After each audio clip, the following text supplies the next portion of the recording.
Laser mining is how I made my first million in Elite Dangerous.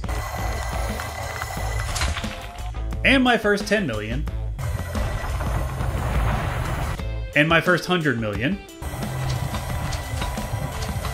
And yes, even my first billion. It's a great way to get started, and it continues to be one of the most profitable activities, no matter what stage in the game you're at. So, here's everything you need to know. So, let's take a look at how to outfit a laser mining ship. At the very basic level, you'll need the following components. A mining laser is used to cut out fragments of materials from asteroids. The more powerful the laser, the faster it'll break off those fragments.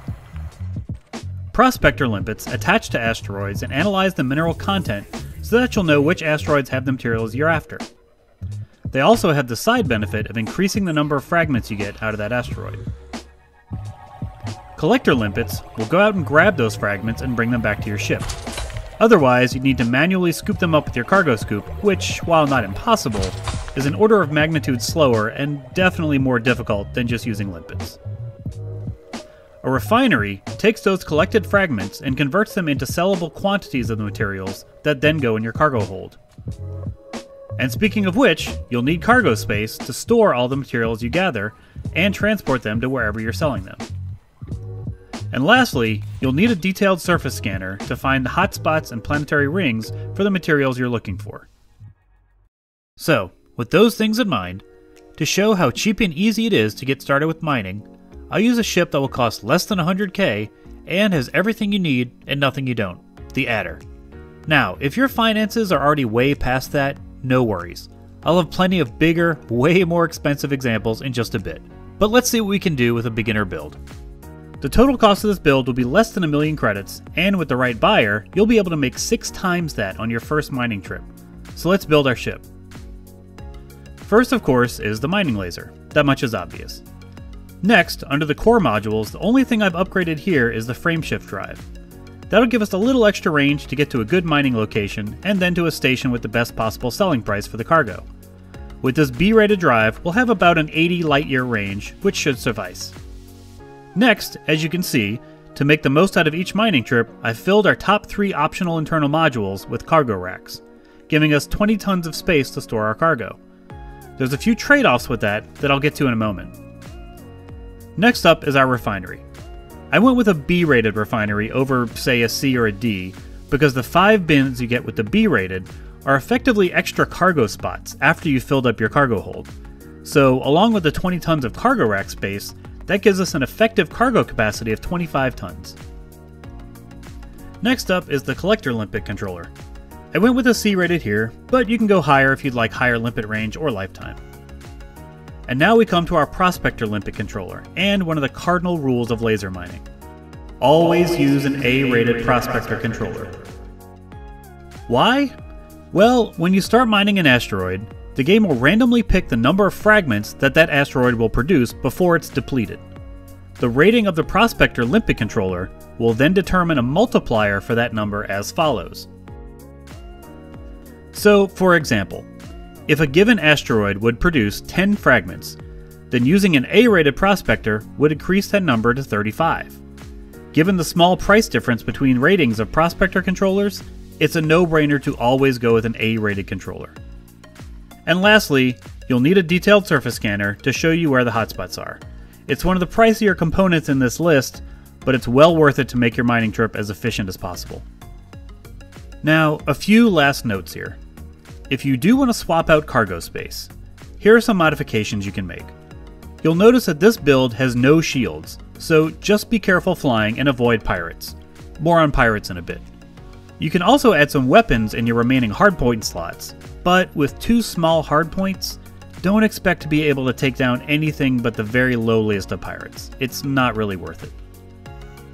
There's also no fuel scoop, so you'll have to stop at stations to refuel if you're going further than 80 light years, which should be sufficient. Lastly, we also sold off the docking computer. I get it, they're convenient, but if this is an issue, now might be a good time to just practice docking, so that you never need another docking computer again. In any case, now we've got our ship, so let's get to mining.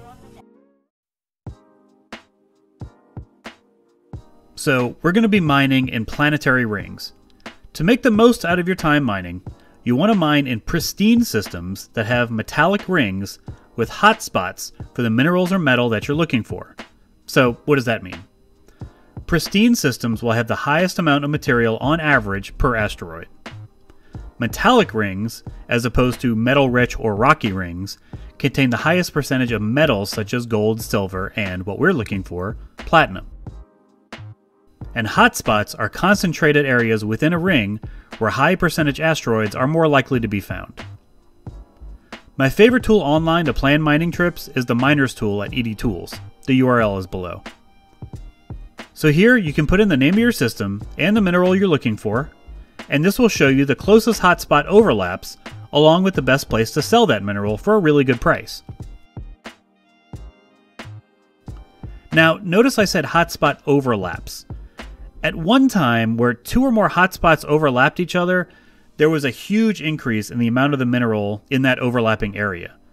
Now a few years ago, that effect was reduced quite a bit, but if there is an overlap near you, it's still worth it to head there. For the purpose of this video, I just so happen to be in this system, so I'll still use the overlap in this top row. However, if you're not close to any of these locations, use the hotspot finder here, and that'll work just as well. Again, put in your reference system, what mineral you're looking for, and voila, the list of closest hotspots to your location.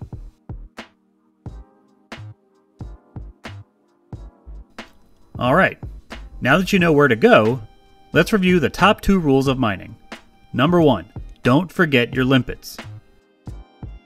Rule number 2, don't forget your limpets. Trust me, there is nothing more frustrating than getting out to your mining spot and then realizing you have no limpets to prospect or collect your prize. So, before you leave, go to Advanced Maintenance and buy limpets. Half of your cargo space is probably fine. In this case, I'm going to just fill my cargo hold with them, and I'll show you what you need to do if you run out of space later. Now that you have your limpets, head to your target system. Frameshift drive charging.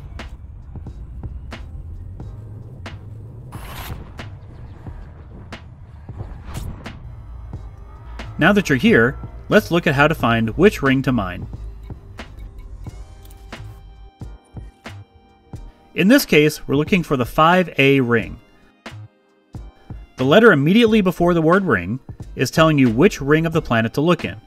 If a planet has multiple rings, they'll be named alphabetically, starting with the one closest to the planet. The letters and numbers before that indicate the planet itself. So in our case, we're looking for Planet 5 and the A ring, which is the closest ring to the planet.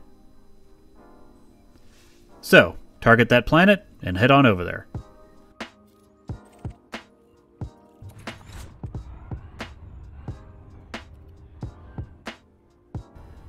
Now once you get to the planet, select your surface scanner, and then send a probe into the ring and it'll show you where the hotspots are. In this case, I've already previously scanned this ring, so that's why they're showing up already. Now head to the Platinum hotspot.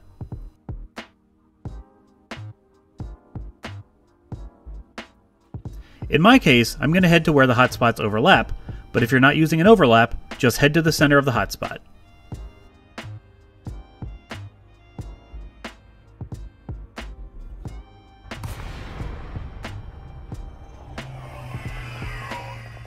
So finally, let's do some mining. First, go into your Fire Groups menu, and in one of your Fire Groups, set your Prospector Controller as your secondary, and your Collector and Mining Laser as primary. Now, head on down to the asteroids. I like to turn on night vision here, as it makes it a little easier to judge their distance and size. When you get close, open up your cargo scoop, select the fire group that you set up, and launch a prospector limpet at an asteroid. Select the prospector limpet while it's on its way, and then when it makes contact with the asteroid, it'll show you its composition. If the asteroid has a decent percentage of platinum, say anything over 30 or 40%, that's your first target. Now, this one shows 27% platinum, which isn't fantastic, but to get things rolling, let's go ahead and mine it. Set your pips to full weapons, and start firing your mining laser.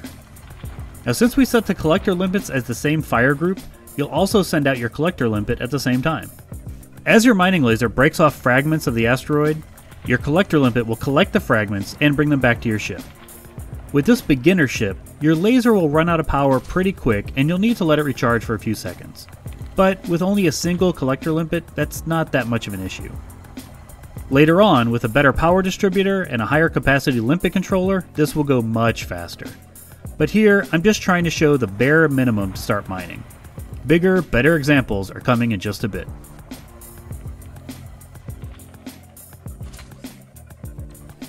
As you're collecting materials, you can set materials you don't want, in this case anything other than platinum, to your ignore list.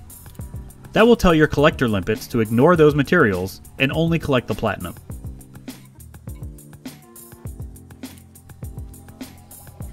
Now that you're collecting platinum fragments, let's take a look at how the refinery works.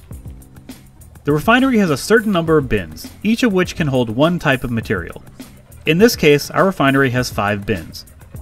Every time you pick up a fragment, that fragment will go into one of those bins, and once a bin is 100% full of that material, you'll get 1 ton of that material in your cargo hold. Once the cargo hold is full, any material that fills up a bin will just stay there until more space is made in the cargo hold. So that's why, effectively, once you've filled up all 20 tons of your cargo, you can still keep mining for up to 5 more tons that will get stored in your refinery's bins until you sell what's in your cargo hold. When your cargo hold gets full, you can dispose of some limpets if it's necessary to make some more room.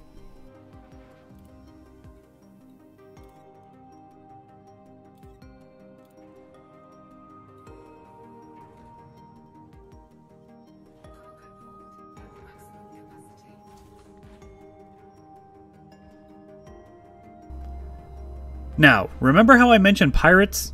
Pirates will spawn up to 3 or 4 minutes after you drop into the area.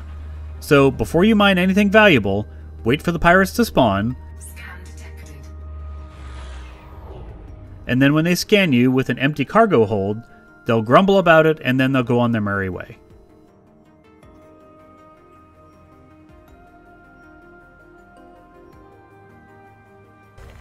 In this case, I'll show you what happens if you already have anything valuable in your inventory. They'll demand a portion of your cargo, and your choices at this point are either to fight, run, or give them what they ask for. In this case, with this ship, running or fighting would be tough to pull off. So I'll just give them a ton of my platinum and hope they go away.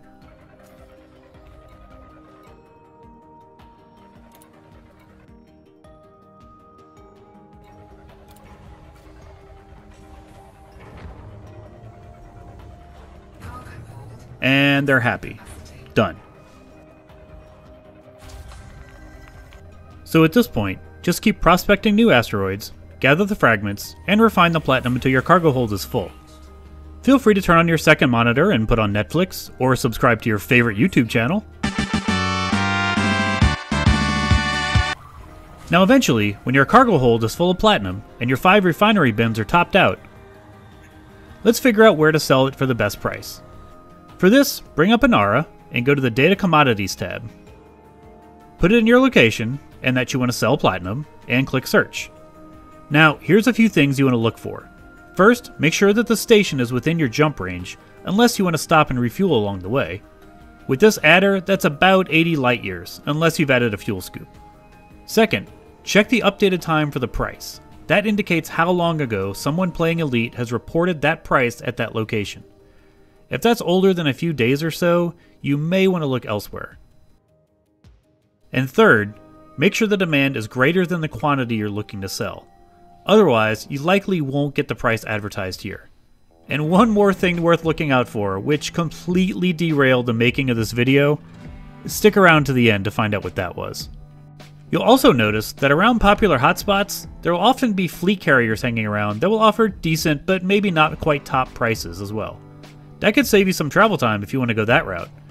In this case, the carrier prices are pretty good, but for the purpose of this video, I'll head to Shipton Terminal in the Gabon system, which is within my jump range and is offering a really good price. So, plot a course for your selling station and then head on over there.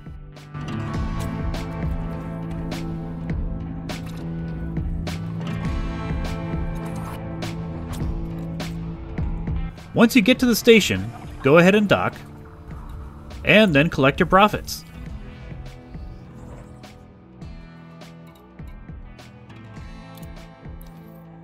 First, sell the platinum from your cargo hold.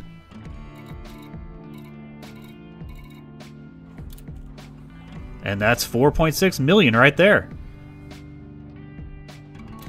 Then, once you've sold that and your cargo hold empties, your refinery will empty what's in the 5 bins.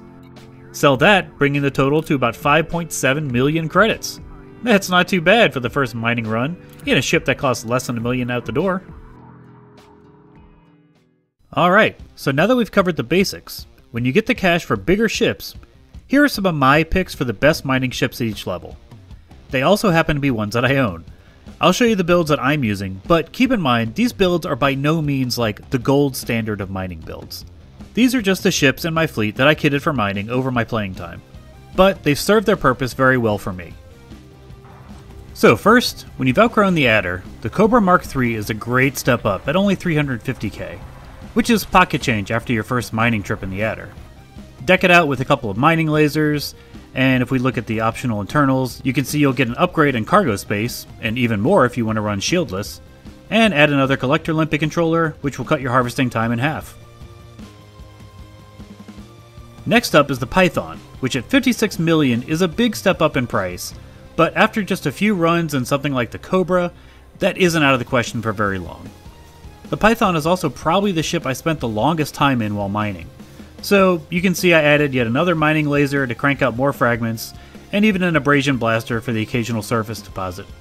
Optionally, now that we have more and bigger hardpoints, you can run with 2 mining lasers in the medium spots, and then a couple of beam lasers and a multi-cannon in the large spots, if you want to be able to take out the occasional pirates while you're mining as well.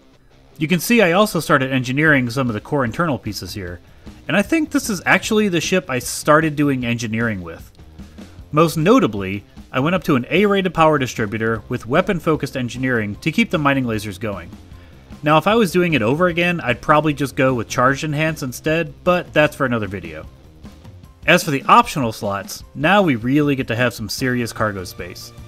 As for the Collector Limpets, as a general rule of thumb, you want to aim for 1 active limpet per small mining laser, and 2 active limpets per medium laser. In this case, I'm running 3 medium mining lasers, so I would need 6 active Collector Limpets to go with that. The 2 Class 5 Collector Limpet controllers give me 3 limpets each, so I'm covered. And oh, look at that, I even snuck a docking computer on there. Yep, we're living the Lapper luxury now. By the way, the Python is still considered a medium-sized ship, so being able to dock at platforms that don't have a large landing pad is really convenient. And now the big ol' boys. First, the Anaconda. I love the Anaconda, as does pretty much everyone. At a cost of 147 million, it will just spoil you with spots for just about anything you want to stuff it with.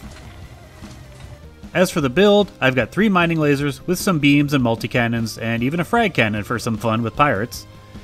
And I guess that was before I started engineering hardpoints. Ah, there's the charge enhanced power distributor. But again, don't worry too much about the engineering pieces. They're a nice bonus, but by no means necessary. And as far as the internals go, I have like, 272 tons of cargo space, and enough limpet controllers to cover my lasers, so this thing can make some really nice big mining runs. Lastly, my favorite mining ship, the creme de la creme, the Imperial Cutter. Now, you'll need to grind for Imperial rank for this one, and then chill out 209 million credits, but man, it is really hard to beat. I mean, just look at it. It's a work of art. Anyway, as for the loadout, pretty much what you would expect. 4 medium mining lasers, and I could throw some weapons in the large hardpoints, I suppose. 512 tons of cargo space, and enough collector limpets to cover my laser capacity. And yes, fine, a docking computer, because not having to dock these Gigantor ships is a nice bonus after an hour or 2 of mining. And, I mean, come on, it's a cutter. If you can't put your feet up and relax in a ship like this, then what are you doing? So, there you have it. Obviously, there's a ton more we could cover here, but that's everything you need to know to make a ton of cash in mining. So post down below in the comments what your favorite mining build is, or anything else you'd like me to cover in a follow-on video. And if you've made it this far, I know I promised to show you what made me record half of this video over again, so here it is. Until next time, fly dangerously, Commanders. 4, 3, 2, 1, So yeah, when you plan your route to your selling station, check the galaxy map to make sure your route doesn't cross into Thargoid-controlled territory. Otherwise, this could happen. engage.